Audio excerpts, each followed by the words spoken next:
ഇന്നത്തെ നമ്മുടെ റെസിപ്പി വളരെ കുറച്ച് ചേരുവകൾ കൊണ്ട് വളരെ സിമ്പിളായിട്ട് ചെയ്തെടുക്കാവുന്ന വളരെ രുചികരമായിട്ടുള്ള നല്ലൊരു പലഹാരമാണ്. ഒരു 5-10 മിനിറ്റ് കൊണ്ടൊക്കെ തന്നെ നമുക്കിത് ചെയ്തെടുക്കാനും പറ്റും. അപ്പോൾ നല്ല ഈസി ആയിട്ടുള്ള ഈ ഒരു പലഹാരം എങ്ങനെയാണ് ചെയ്തെടുക്കുന്നത് നോക്കാം. ഇതിനായിട്ട് ആദ്യം നമുക്ക് വേണ്ടുന്നത് തേങ്ങ ചിരകിയതാണ്. ഞാനിപ്പോൾ ഇവിടെ 1/2 കപ്പ് തേങ്ങ ചിരകിയത് എടുത്തിട്ടുണ്ട്. അത് നമുക്ക് ഈ ഒരു മിക്സർ ജാറിലേക്ക് ഇട്ട് കൊടുക്കാം. ഇതിൻ്റെ കൂടെ തന്നെ ഞാനൊരു ചെറിയ സവാള നല്ല ചെറുതായിട്ട് ഇങ്ങനെ ഒന്ന് അരിഞ്ഞെടുത്തിട്ടുണ്ട്. അതുകൂടി നമുക്ക് ചേർത്ത് കൊടുക്കാം. നമ്മുടെ എരിവനുസരിച്ച് പച്ചമുളക് ചേർത്ത് കൊടുക്കണം. ഞാനിപ്പോൾ ഇവിടെ 2 പച്ചമുളക് ചെറുതായിട്ട് അരിഞ്ഞതുകൂടി ഇതിലേക്ക് ചേർത്ത് കൊടുക്കുന്നുണ്ട്. ഇനി നമുക്കിതിലേക്ക് വേണ്ടുന്നത് മല്ലിയിലയാണ്. ഞാനിപ്പോൾ ഇവിടെ ഒരു 1/4 കപ്പ് മല്ലിയില എടുത്തിട്ടുണ്ട്. മല്ലിയില ചെറുതായിട്ട് അരിഞ്ഞതാണ്. അതുകൂടി നമുക്കിതിലേക്ക് ചേർത്ത് കൊടുക്കാം. ഇനി ഇതിലേക്ക് 2 വെളുത്തുള്ളി ചെറുതായിട്ട് അരിഞ്ഞതുകൂടി ചേർത്ത് കൊടുക്കണം.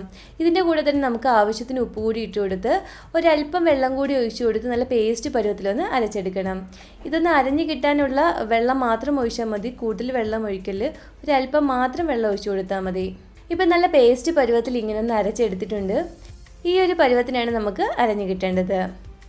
ഇനി നമുക്ക് ഈ അരച്ച ഈ ഒരു അരപ്പ് ഈ ഒരു ബൗളിലേക്ക് ഇട്ട് കൊടുക്കാം.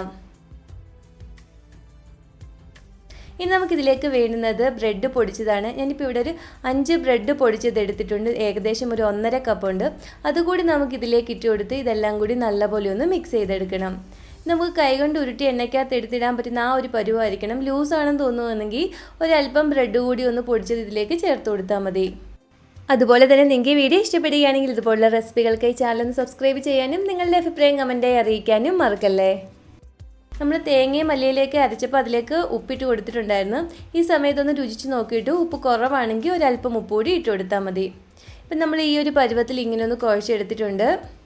ഇനി ഇതൊന്ന് ഫ്രൈ ചെയ്തെടുക്കുന്നതിനായിട്ട് ഈ ഒരു പാനിലേക്ക് എണ്ണ ഒഴിച്ചു കൊടുക്കാം.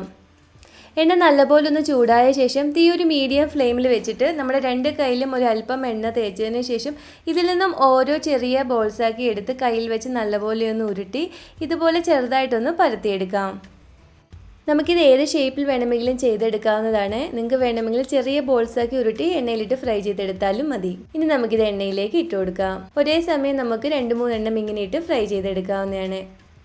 ഒരു സൈഡൊന്ന് മുരിഞ്ഞ് വരുമ്പോൾ തിരിച്ചിട്ട് കൊടുത്ത് 2 സൈഡും നല്ലൊരു ഗോൾഡൻ ബ്രൗൺ കളർ ആകുന്നവരെ ഒന്ന് ഫ്രൈ ചെയ്തെടുക്കാം. ഇപ്പോൾ 2 സൈഡും ഒരു ഗോൾഡൻ ബ്രൗൺ കളറായി വന്നിട്ടുണ്ട്. ഇനി നമുക്കിതും കോരിയെടുക്കാം. ബാക്കിയുള്ളതും ഇതുപോലെ ഒന്ന് ഫ്രൈ ചെയ്തെടുക്കണം. അങ്ങനെ ബ്രെഡ് വെച്ചിട്ട് വളരെ പെട്ടെന്ന് തയ്യാറാക്കി എടുക്കാവുന്ന വളരെ രുചികരമായിട്ടുള്ള പലഹാരം ഇവിടെ റെഡി ആയിട്ടുണ്ട്.